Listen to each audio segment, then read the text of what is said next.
Hello, everyone. Good morning, good afternoon, and good evening. Welcome to episode number 13. Right, and yeah, today I'm opening a book which I've not read completely. And I might just talk about maybe one topic from this book, and then we will go on to curate content for shorter videos on the weekend. All right, and for those who are watching this for the first time, this is Will I Find UX content, and I try to stream every day. So far, I've been successful every day, meaning all the weekdays.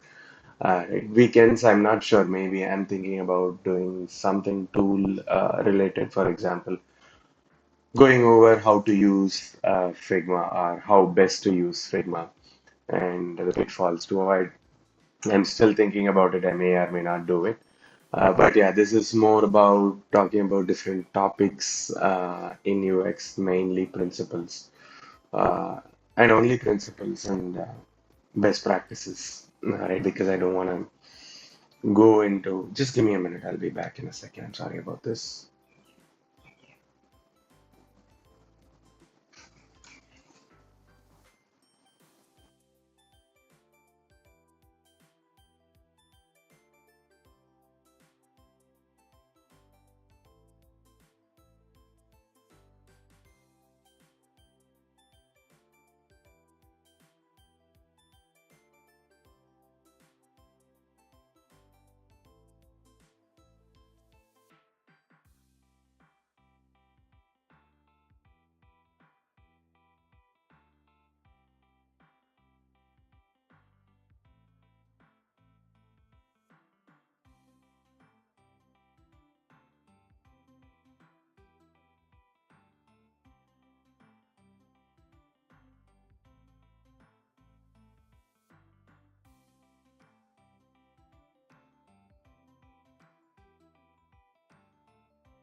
Okay, I don't know. Okay, this thing.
Okay, I think it is working now. I'm not sure.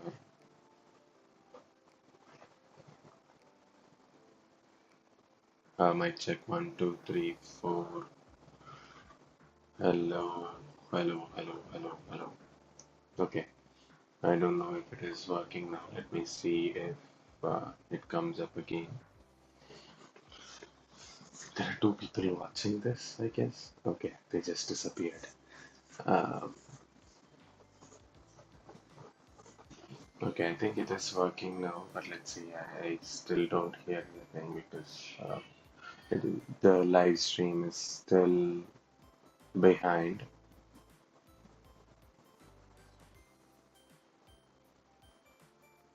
Okay, it is working now. Awesome. Sorry about that, guys.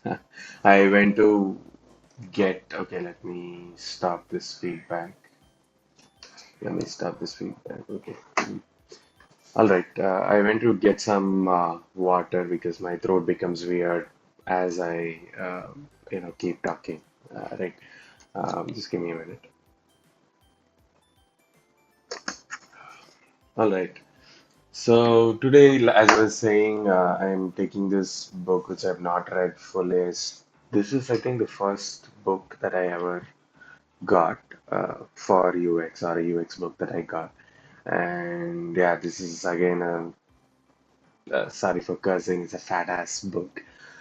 It's about 650 pages, and I think this is the biggest book that I have. The close second is the interaction design book that I have, which is 633 pages, if I remember correctly, or around 630 pages.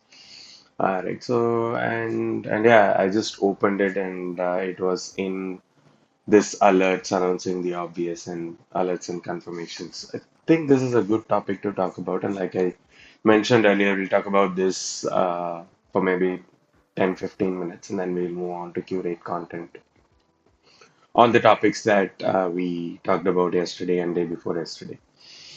Right now, what are alerts and confirmations? Right, it's very obvious. It is whenever you show any dialog box to the user, and some common examples are there are unsaved changes on this page. Do you want to close it, or do you want to move away from this page? Right? Are you sure you want to delete a file? And and yeah, anything that remotely says, are you sure you want to do something? Right? That's how it usually goes. And the common best practice or the recommended best practice is, I mean, it is redundant. A best practice is obviously recommended. So yeah, the best practice is whenever you can give the user the option to undo. You should, right? Let me go back to the full screen camera because this is quite important, right? And why is that you have to give them the option? Because whenever you can, because it doesn't make much of a difference when you cannot give them an option to undo, right? And you are just showing them a confirmation dialogue or any dialogue for that matter. Let me explain it with an example, right? I'm trying to delete a file, and in this hypothetical scenario, let's assume it is impossible to recover the file or undo my action, right? And the system is showing me a dialog box that says, "Do you want to delete the file?" Now, I click on yes, and then the file is deleted, and it is impossible for me to recover. All right, but and say I have accidentally deleted something. Now I'm completely lost. Right. Let's take the same scenario where there is no dialog box. All right, and I have deleted it. And again, yeah, this is something that I cannot reverse, and yeah, deleted something by mistake. All right. Now, in the other scenario where you can undo and still there is an dialog box, right? I'm deleting something it's asking me, okay, do you want to delete it? And I say yes.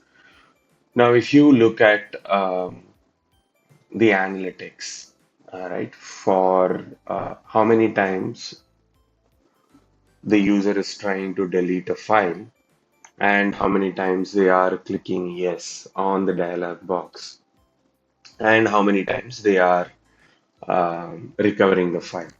Alright, I'm sure the number of times the user is clicking on yes is more than 99%, and I will not be surprised if for some of the users if it is 100% of the time, because that's what they are trying to do, right? And because they know it can be recovered, right, in the more common, in the actual practical life, right, in Windows and Mac, whenever you delete a file, you'll be able to recover it. I don't know if Windows still has that delete option where it doesn't go to recycle bin and directly gets permanently deleted, right? So only in that case they may not be able to recover the file. So in all other cases, whenever it goes to the recycle bin, it is possible to recover it. Now, because of this, and if you are a Mac user, you already know this, there is no confirmation dialog whenever you try to delete a file. And it also, the Finder application inside of it, you can undo a delete option. So it doesn't really make sense, or it adds absolutely no value to have a dialog box whenever you are trying to delete something. And and the common argument against this is it is much easier to introduce a dialog box than building an undo option. Right? What is the return of investment that you get when you to build an undo function? Right? In any application, and depending on the size of the application and the amount of data that the application handles, and so many other factors. It can be it's quite simple to implement to extremely complex or even impossible to implement, right? And that's a valid argument. And unless you think there is, what do you call, just trying to think about the right term, unless you think there is a very good return on investment or very good value in giving an undo option, you shouldn't build the undo option. But you can always avoid a dialog box because confirmation dialogues add absolutely no value, right? And based on my experience, all the applications, they most of the time do soft delete. And the users, for example, let's say I'm deleting a row uh, in a database kind of application, right? Or I'm deleting any object or moving it from one group to another group, or from one bucket to another bucket, or whatever the case, right? I can always bring it back via the backend. And again, the same thing that, like I explained, confirmation dialogues, people are always blindly, especially when they are doing something repetitive. Let's say I want to move 100 records from one place to another place, or 100 files from one place to another file, from one place to another place. Just give me a second.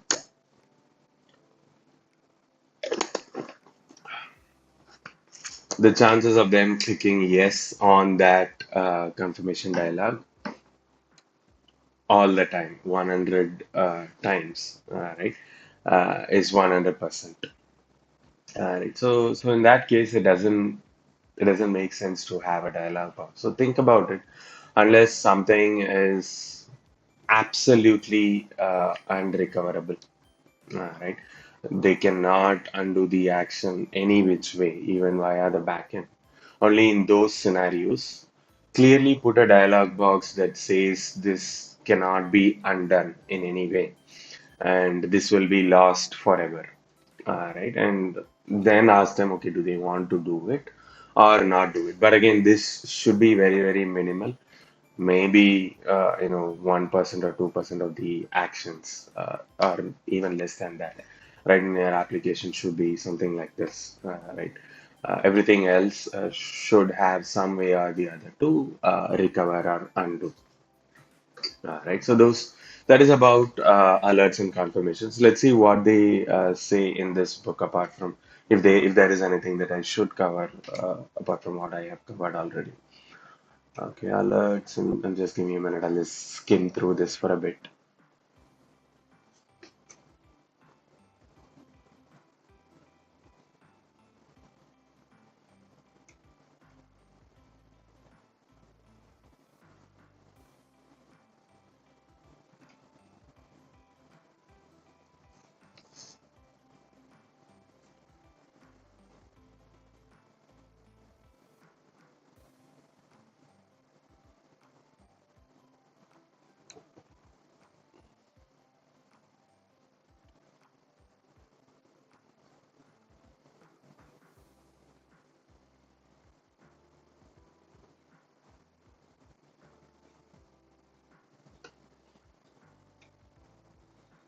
Yeah, one thing that I kind of don't like about some of these books is they fail to explain clearly what is the value in doing something and what is the value in not doing something. And this is one topic in this book which doesn't clearly state, okay, why someone should do something, right? Why someone should not do something. And I think it's because I keep saying this to people that I meet, and in any conversation that this comes up. UX is a very, very young field, right? It has been around only for 40, 60 years. So if I have to give you a comparison, something like architecture has been around for thousands of years, right? And something like maybe ergonomics design is at least there for a few hundred years. Um, and yeah, if you take graphic design, marketing design, any of those things, they've also been around, since brands have been there, right? And depending on how you see it, and if you think uh, brand building or marketing is something for a king, then they also been around for a few thousand years. And what I mean by that is printing coins with your face on it, right? That is as good as it gets in marketing and branding. So yeah, the point is UX is still a very, very young field, and there are so many things that are yet to be very well defined, right? And another discipline that's been around is we already talked about architecture design, but again, um, engineering, right? Construction engineering, especially, has been around for a very long time, and people know the basic principles and the very common things. You don't need to invent a new blueprint to construct something. The chances are there is something that is already there, available off the shelf that you can just take and build. But UX, because it is very, very young, it's still growing, and so many things, and there are very few people, excuse me, few people it seems. There are very few people who can clearly articulate what is the value of something, right? And what is the value of or how something can really affect, right? But yeah, I tend to digress. So yeah, something to keep in mind, if you are an up and coming designer or even an experienced designer, always try to articulate anything that you are talking about, right? In a very clear fashion. This is something that I try to do anytime I build something or design something. I start with a why, right? Why this has to be done, and why this has to be done in a certain way. And that's where alternative designs or options come into play many times. What I have seen is in any design conversations, there'll be a bunch of uh, stakeholders who, I don't know, because design is very visual. Everyone thinks, I mean, this is kind of off-putting to say on a live stream to a network that I am presenting, but everyone has a very misconception has these have these misconceptions that you can just think about something, right, during a conversation, and um, that's how something should be done. Right, but when you create, and many times it is true. I'm not saying it is not true all the times. Many times it is true, and many times, equal number of times, it is also not true. Right, and I'm just trying to measure my words so I don't offend anyone. Um, and because of this, what happens is what I have noticed whenever I do not explore options, right, and I always end up in a place where I am not able to say why an option will not work, and again, whenever I had options, it is always something that I've already tried. When whoever who is suggesting a new way to do it or a different way to do it, I probably have something in place that I have explored, right? And I'll show them and explain them that, I have tried this, and this probably works. It's definitely an option to consider. But whenever, it's not the case, I'll explain them, this is not something that will work. And it's because I've already tried it. And for this reason, it's not going to work. Right? Again, I tend to dwindle and digress, dwindle and digress. Now coming back to this, right? So always think about why you want to do this and how you can articulate your designs, your options, and so on. And there is always more than one way to do it. I think that's something that everyone should keep in mind, including any stakeholder. If you are in a meeting, any product meeting, any design meeting, there is always more than one way to do it, and have that open mind, whether you are a designer or a non-designer, and collaborate constructively. All right. I know that sounds like preaching. I hate doing that, but something that I've noticed that re derails conversations and puts a strain in relationships. Right. Another day. I think this should be a topic that I should talk about on an entire live stream. But coming back to this, right, let me skim over the rest of the topic and see if there is anything that we need to cover.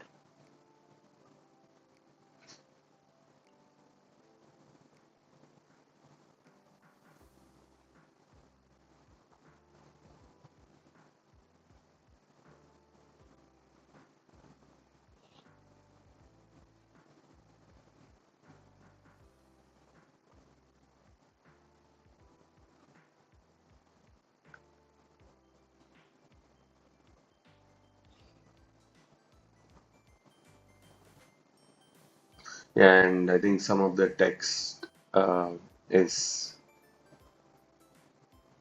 some of the content in this book is like a little outdated. I just read that there are libraries that helps write a confirmation dialogue or any dialogue with just one line of code. But to show something that is animated, it takes thousands of lines of code, which is no longer true. Maybe it was true when this book was first written. Even to show something that is animated, today it is just one line of code with a library. Right, so that's good.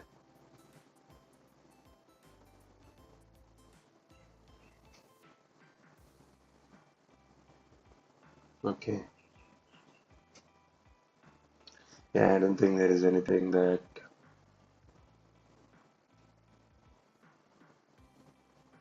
we need to cover that we need to cover, which we have not covered.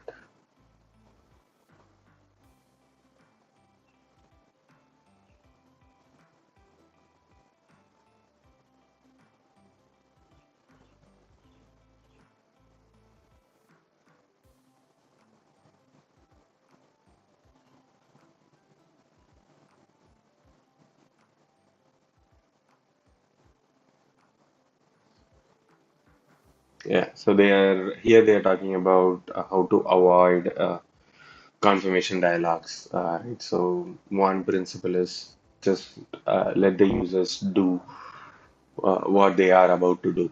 Right? If there is a way to bring back or undo their action in any form, right? It could be via the UI or it could be via the backend.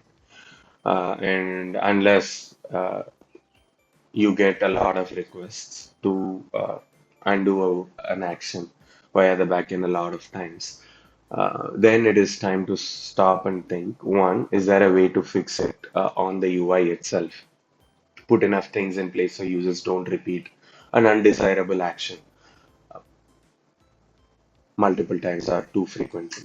Right. So that is one way to do it instead of introducing dialog box preemptively.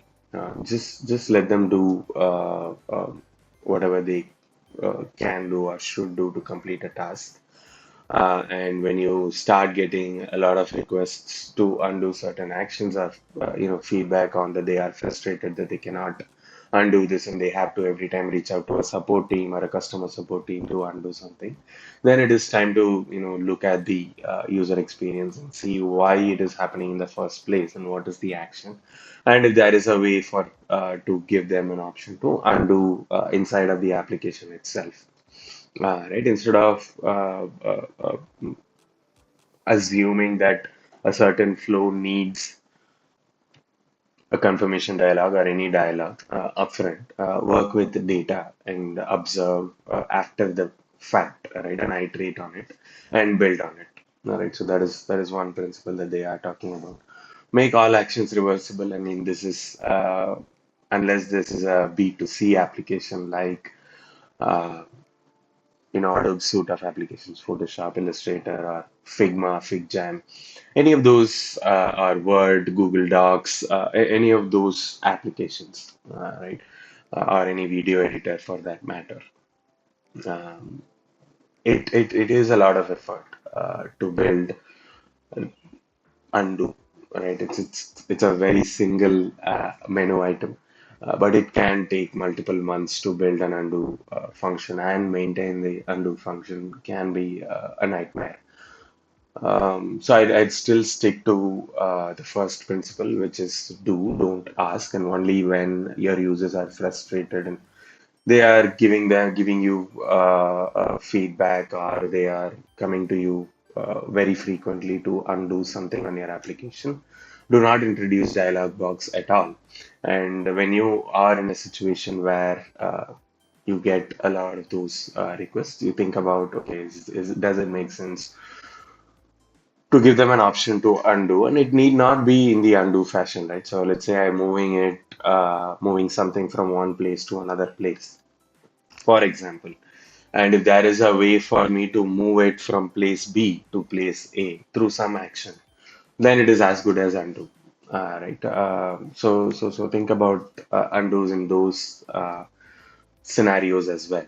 Right. So that is the second principle. And whenever and if you see value in making all actions reversible, by all means, I think that should be the first option to do.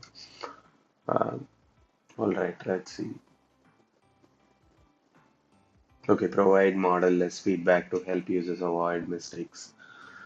All right, I think they are talking about toast notifications which are self-dismissed. You just give them a confirmation of what has happened. You don't ask for permission to do something. Right? There is a difference between these two. Showing something after the fact that it has happened. For example, let's say I'm deleting a file. Instead of asking them, do you want to delete it? Just show them a notification that so yeah, I think this is interesting. Let me show you something that I have observed in Google Drive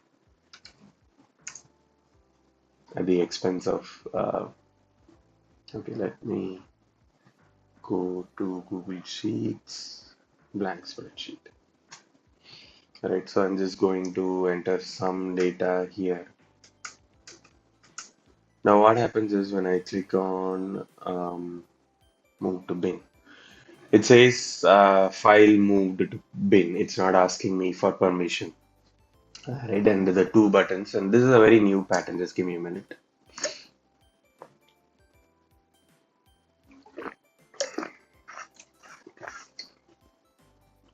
Yeah, so this is a very new pattern, right? This almost looks like subconsciously when I saw this first time.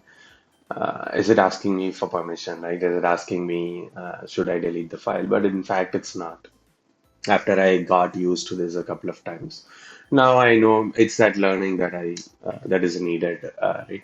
I actually see that I can either go to Sheets home screen, or I can take it out of the bin, the file that I just deleted.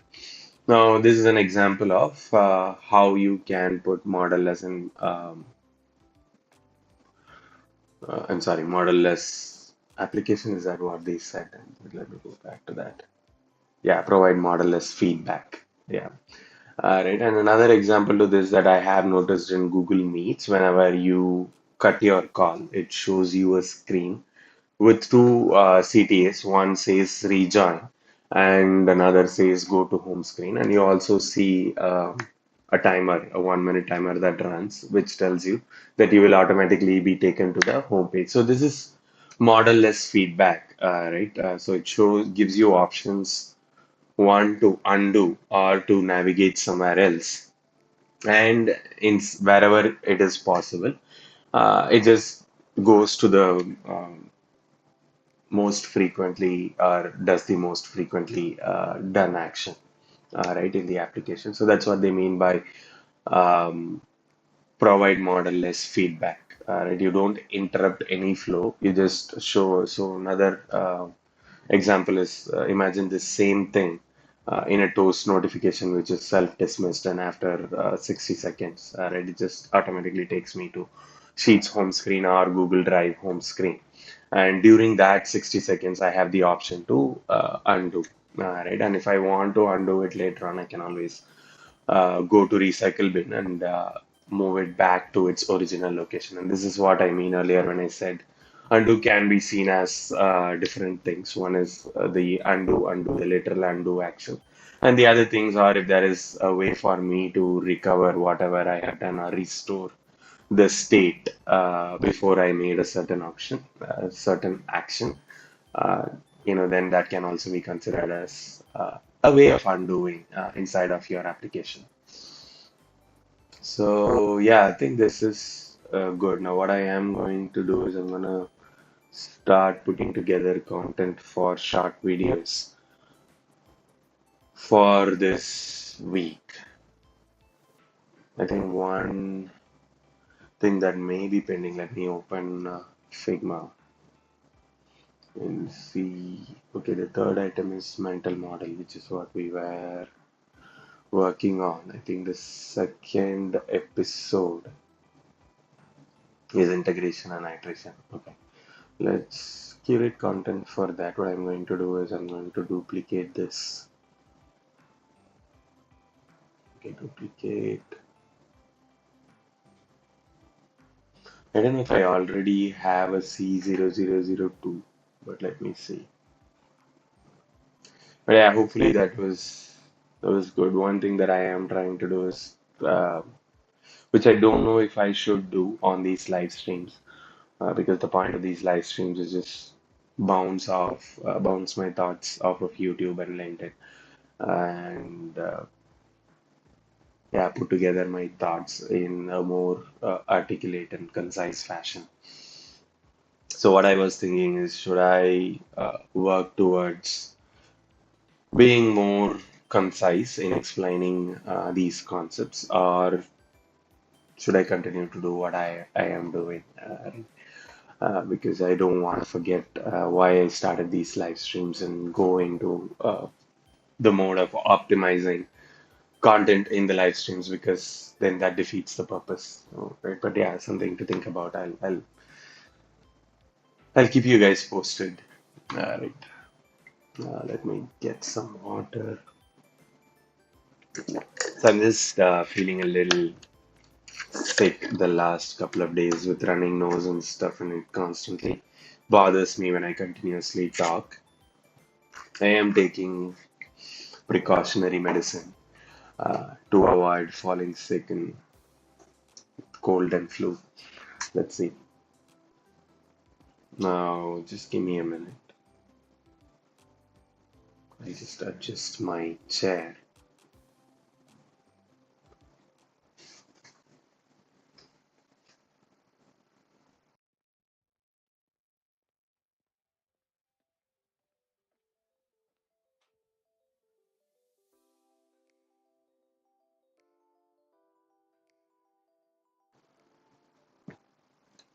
Yeah, sorry about that. My leg was starting to hurt because I was sitting quite low and I was keeping my leg on a supporting stool. I hurt my ankle, I think about 4 weeks ago, and I'm still recovering from it. Hopefully, it'll be fine in the next 1 or 2 weeks. All right, so let me first see if I have anything on integration and iteration. I have a FigJam file, but I don't see a Figma file. Okay, this is good. All right. So now what I am going to do is, and I also see two FigJams for integration and iteration. I'll probably merge them together.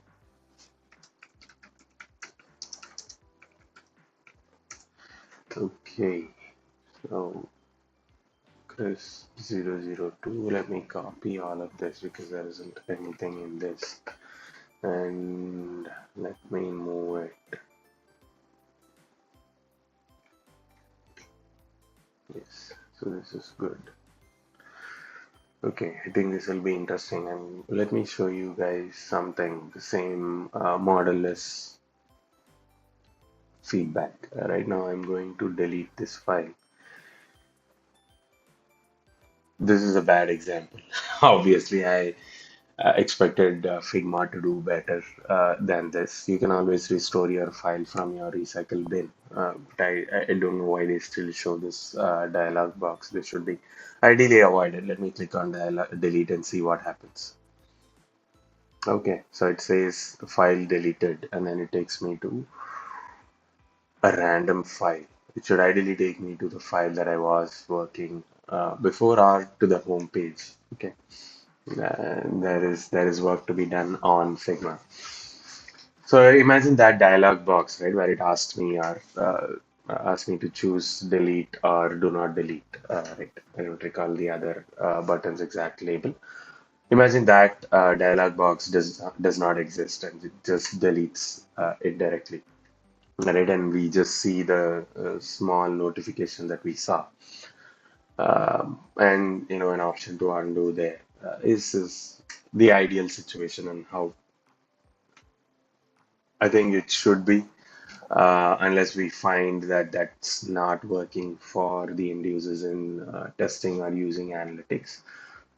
I think that's how that particular experience should be. Anyway, coming back to integration and iteration, just to give a recap and for everyone who is watching this for the first time and have not seen the integration and iteration episode. What is integration and iteration? There are three building blocks. I think I have, yeah. So yeah, there are three building blocks in any user's finding session. A user's finding session is say you are looking for some information, any information, right? It could be, again, I go back to the same example that I've read in this book. It could be your company's travel policy or the music that you want to listen to or a YouTube video that you have watched and you want to rewatch again, or your friend has sent you some link or a message and you want to find that message again. Right? Anything, anytime a user wants to find something and the actions that they do to find that particular information is called a user's finding session. And there are three basic building blocks in any user's finding session. One is search, second is link-to-link navigation, and the third one is asking a human. And we have also listed a few new ways or new building blocks or novel building blocks with the advent of recent technology, and that is asking your home assistant, and it is very different from asking a human. And location finding, right? This is placing a pin on the map, which is sort of like link-to-link navigation. Ultimately, what you are doing is clicking on a location on the map, but it is still different from your typical navigation flow, right? In a navigation flow, you probably click on a main navigation or you open a drop down. Let's say it is an e-commerce website and you open a category and click on a specific subcategory or a product right under that category and so on, which is quite different from placing a pin on a map, right? And finding information via QR again. This might still look like a link-to-link navigation because ideally you are just opening your camera and pointing it um, on the QR code, right? But those are things that you can still keep in your mind, apart from these basic building blocks, right, that is defined in information architecture for the web and beyond. I think that's the name of the book. I'll put a link to that book in the description. So now, what is integration and iteration, right? Integration is how users combine these basic building blocks to find information, and how do they do it specifically in your application in different use cases, and if there are ways to improve that integration. Right? Let's say There are they are combining these basic building blocks into 10 or 15 steps, right? They do 3 or 4 times search, 4 or 5 times link to link navigation, and ultimately once they are asking a human. All right, is there a way to optimize this finding session? That's one of the applications uh, of integration. And iteration is, as the name suggests. Let me open this one. All right. So I'm trying to find a tennis racket in decathlon.in. Let me zoom in a little more so it is a little more easy to read. And I'm opening the menu. First thing that I am trying to find is the category. All right. I'm either looking for, so in Decathlon's case, they have a clear category that says racket sports. And I find tennis. So that is my first iteration. So I have found the category under which I'll find the product. I'm yet to find the product itself. All right. So that becomes my first iteration. Okay. Now I know where my category is. I click on it. Right. And when I land on the tennis page, they show me a bunch of product categories. Right. And what I mean by that is there is a category called rackets, there is a category called nets, and there is a category called, I think, tennis wear. Just give me a second. My throat dries up quite frequently.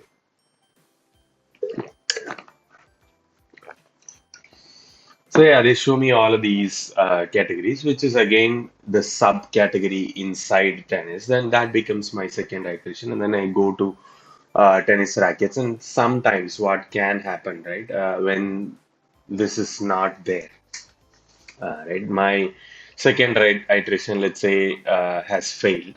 When I land on the tennis page, all they show me is just tennis apparel, right? And I don't find rackets mentioned anywhere. And this is a hypothetical scenario, right? And they don't have rackets mentioned anywhere on the page. You would think that'll be, this type of scenario will be much less common, but it is very common. And users are trying to find something and they stumble upon a page or a screen where they absolutely don't find anything that they are trying to find. All right. So my second iteration, then it's a failed iteration, right? Then I will try a different path to find what I am trying to find. So that is your iteration, right? How many times or how I am slowly getting to the information that I am uh, trying to find. So that is a recap on integration and iteration. Now, the content itself. Now, this is the part where it can get a little boring and slow. And yeah, if you guys want to skip this entire part, I would highly encourage it because I don't think there'll be much that we will, much new that we will talk about. Sorry, I was distracted by a notification on my phone. So yeah, let me see what I can do for integration. Cool. So this is crisp. I'm going to go to main component and say to. Yeah, this is what I was talking about. I'll do probably on the weekends. I'll just create these assets into a design system. Right now, this is a local component inside of the file. I'll just zoom in to show you guys what I mean. As you can see, this is the main component inside of this file, right? Which is not what I want because in the future, if I want to change the styling in all the files, I'll not be able to do it. Anyway, I also already have the topics that I want to cover. What is integration? What is iteration?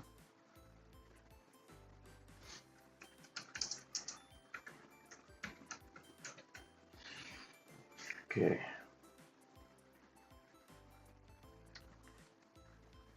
Yeah, I think I'm gonna try and present it vividly. Search link us someone. Yes. All right.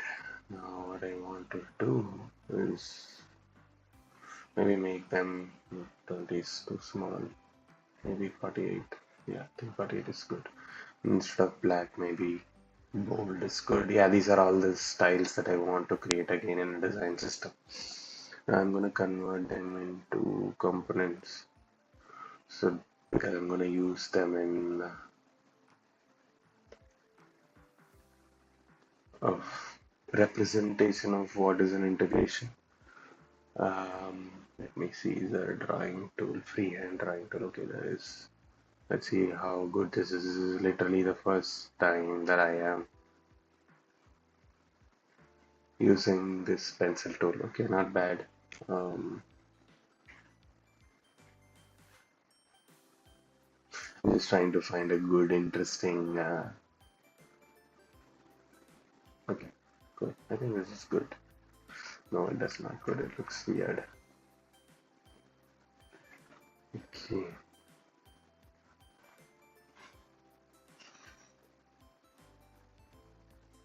Oh, very weird. I don't know why I keep drawing weird things on the screen. Yeah, I think I should keep it simple.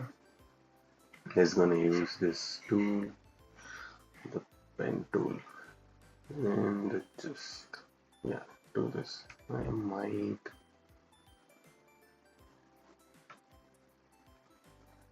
Yes, this is what I wanted to do. And I don't know, maybe I should yeah, do this also. Yes, I think this is the simplest curve that I can come up with. I'll probably increase the line width and make it rounded. Yeah, what I am trying to represent is maybe let's see. Is there a way to put a dotted okay dash? Cause, mm, okay, I like this. Um, okay, dash can. Let's keep this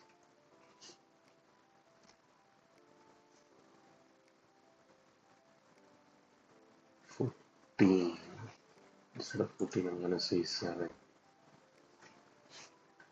And I'm going to say 28 again. Again,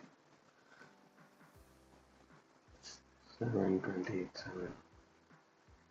Not bad. I think I should increase this so it looks like I'm going to do is gonna do 14,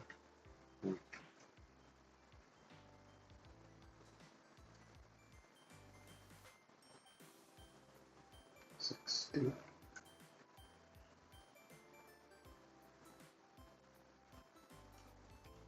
24. I don't know. Mm-hmm. Yeah, it's kind of unpredictable. I don't like this. Let me put a dash and say 50. Gap is 25. Yeah, I think this is good, but I'll increase the dash's length to 80 or more. I think I'll put 300. Yeah, this is good. Okay. Yes, so, alright. What I want to do is add this, or maybe I add an arrow, I guess. Okay, I think I'll put an arrow on this side. Okay, this is good. And I'm gonna say, I'm just gonna use this color for this, and maybe this for this. Okay, yeah, not bad. This is good. I like it. Yeah, one thing I enjoy or like, or in hindsight, is the color palette that I have picked. Yes, I think this is good. And what I am going to do is just add circles. I thought I'll avoid adding these, but just couldn't help. Or I think I'll put it, yeah, okay. I think we need to maybe add a stroke. Oops. Okay.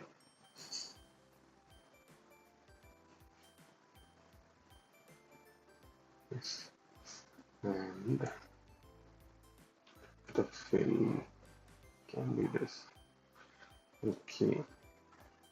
We're gonna use the same stroke. Okay, 13. That's a coincidence. This is episode 13, and the thickness of the stroke is also 13. Okay, so this is good.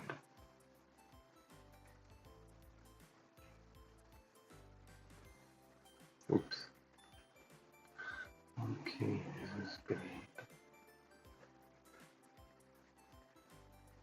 Yeah, I wish there is a way to animate this dotted lines if it's going there. I know there is a way to animate it like that in After Effects.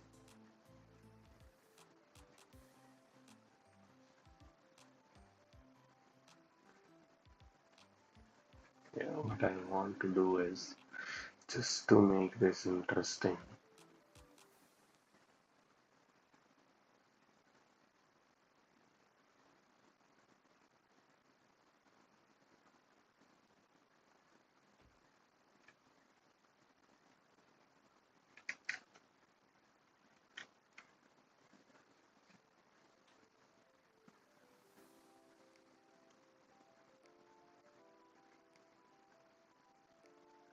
Gonna say 600 and see how that goes. Not bad, not bad at all. Okay,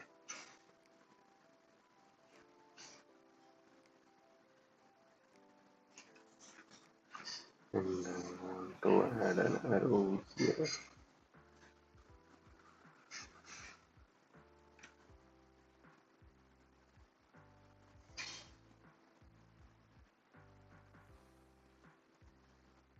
And I'm going to say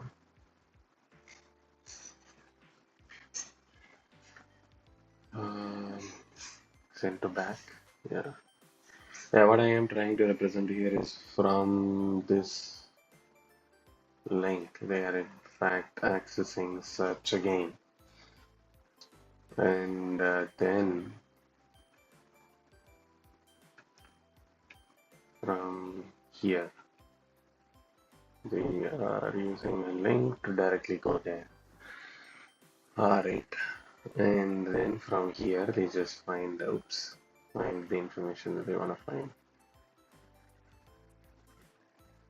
I think, sorry, I will detach this detachment instance.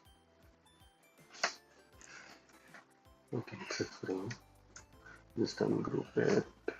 Say, oh,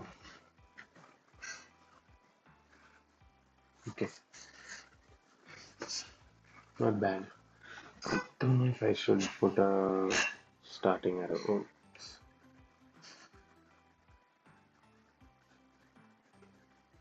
mm.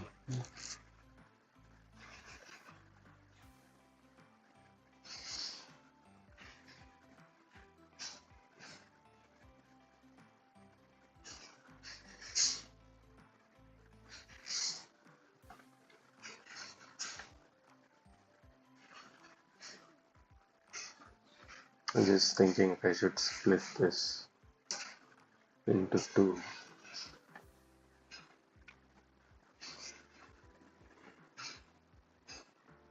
And if there is a way to split this into two.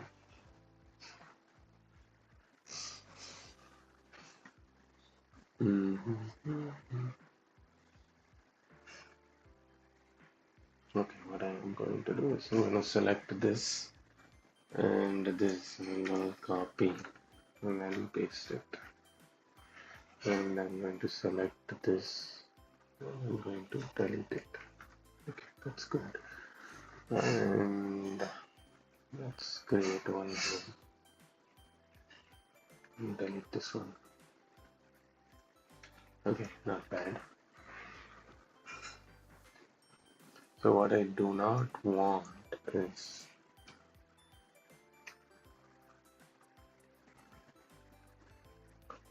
Oops. Uh, Put one here. And yes, this. Okay. And I wanna say yes. So this is good.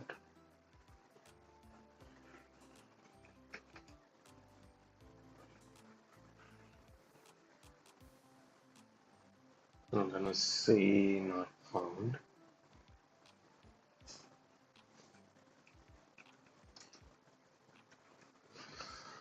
and probably use a smaller font size because there isn't much space here. Okay. And what I'm going to do is search again. Maybe use this. Okay. Yeah, I think this is good. Oops. Just bring it down so it doesn't. I don't think we'll use ask someone. Maybe. Yeah, I don't know. Maybe we'll use it. Um. Okay. So there's. Yeah, it's a bummer that we don't have an inverted reversed arrow.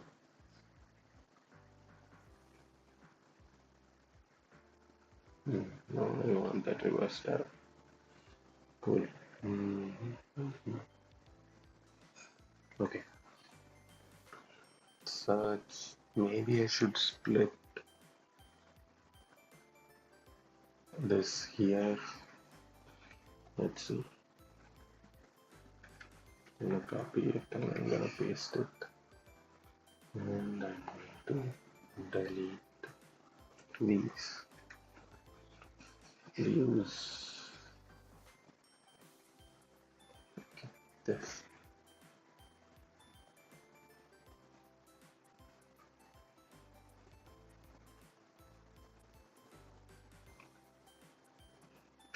I'm going to delete it. And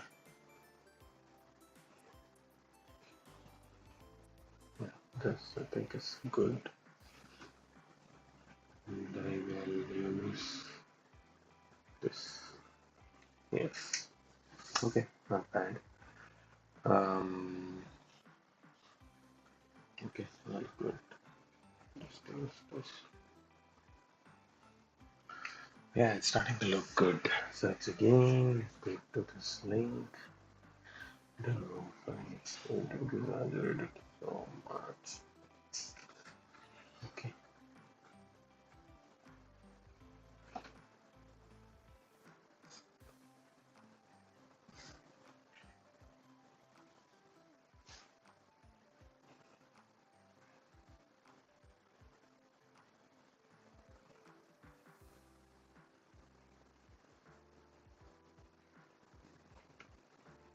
Mm, not bad. Yeah, I don't know how I feel about it, but okay.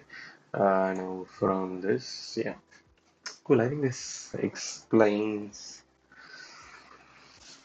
mm, what I want to explain. Maybe I'll put this in. Sorry, you had to witness that.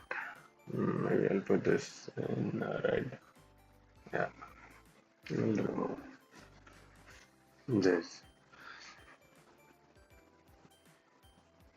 What I will do is use the same diagram to explain what is iteration.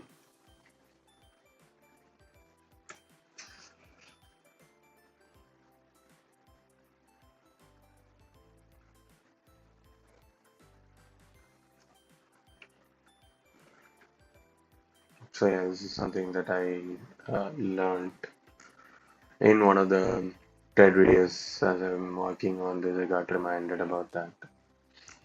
So one of the things they recommend you to do during a presentation is build on the ideas the audience might already have. Right, and if I have to explain that with this example, people already know what is a search, what is link-to-link navigation, and asking someone. We started there, and we are trying to explain something with this complex looking uh, flow, I guess. And once I explain that, of course, this is not a very good example, but yeah, once I explain this, I'm using the same diagram to build upon that. Right. So yeah, something I got reminded while I was working on it. I need to optimize this a little more for this to be more obvious, I guess. I'll unselect this. What I want to do now is show difference.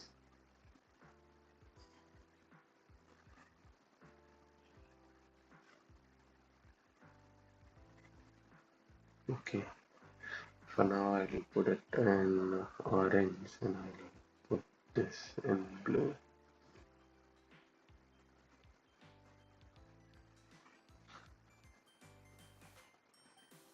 Got it. This is one iteration and this is the first iteration.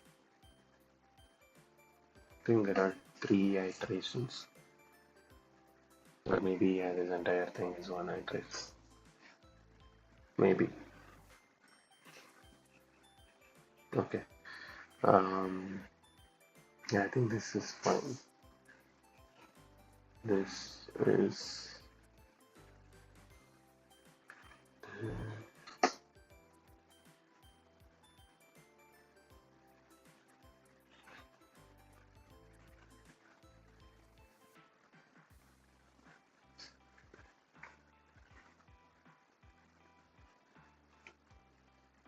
okay.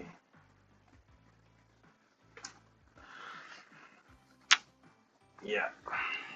So basically, your first magenta, I guess, or the bright pink is your first iteration.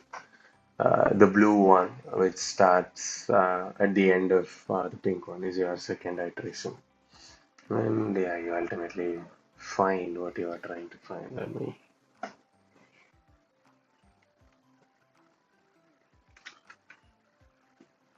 Okay, just trying to copy paste the style, but I couldn't. Yes. Okay, maybe I should change this to red. Let's see how that look. I don't know. Red and it's a bad idea to combine red and blue equally.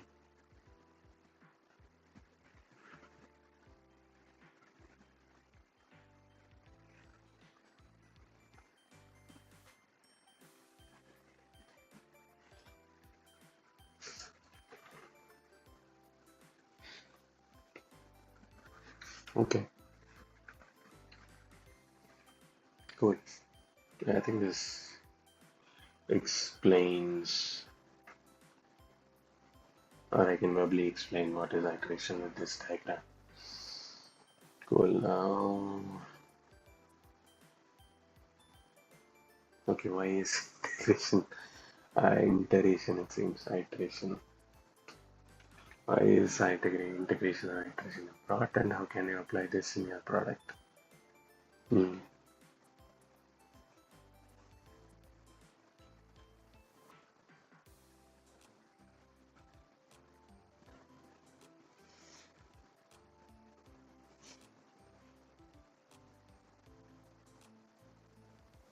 Yeah, this.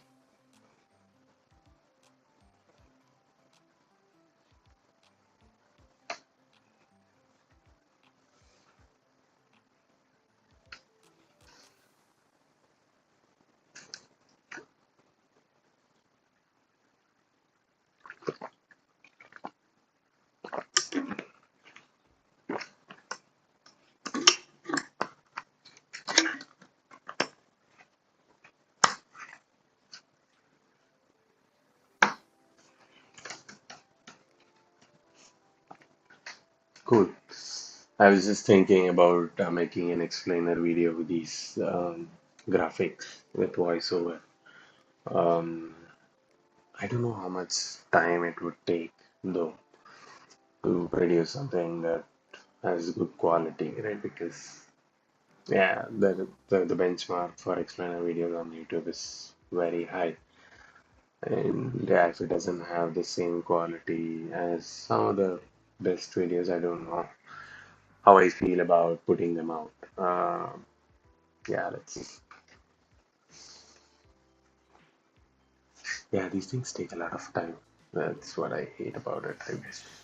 I wish there is a robot so I can just tell how to make these videos or what I am trying to achieve, and then they just make the video. That'll be that'll be nice.